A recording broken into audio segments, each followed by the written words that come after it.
ಮಂಗಳೂರು ಮಹಾನಗರ ಸ್ಮಾರ್ಟ್ ಸಿಟಿಯಾಗಿ ಪರಿವರ್ತಿತಗೊಳ್ತಾ ಇದೆ. ಜೊತೆಗೆ ನಗರದಲ್ಲಿ ವಾಹನ ದಟ್ಟಣೆ ಕೂಡ ಮಿತಿ ಮೀರಿದ್ದು ಪಾದಾಚಾರಿಗಳು ವಾಹನಗಳ ಓಡಾಟಕ್ಕೂ ಕೂಡ ತೊಂದರೆಯಾಗ್ತಾ ಇದೆ. ಈ ಹಿನ್ನೆಲೆ ಮಂಗಳೂರು ನಗರದ ರಸ್ತೆಗಳ ಅಭಿವೃದ್ಧಿ ಕಾರ್ಯ ಭರದಿಂದ ಸಾಗ್ತಾ ಇದ್ದು ಇದರಿಂದ ನಗರದ ಅನೇಕ ಪ್ರಮುಖ ಸರ್ಕಲ್ಗಳು ಕಣ್ಮರೆಯಾಗಿವೆ.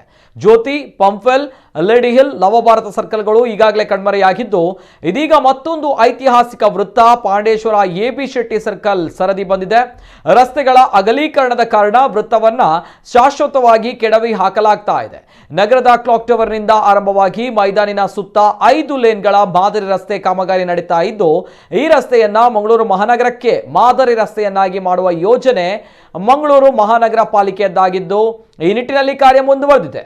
ಮುಂದಿನ ದಿನಗಳಲ್ಲಿ ಹ್ಯಾಮಿಲ್ಟನ್ ಮತ್ತು ರಾವ್ ಅಂಡ್ ರಾವ್ ಸರ್ಕಲ್ಗಳನ್ನು ಕೆಡವಲು ಪಾಲಿಕೆ ನಿರ್ಧರಿಸಿದೆ ಎಂದು ಅಧಿಕೃತ ಮೂಲಗಳು ತಿಳಿಸಿವೆ.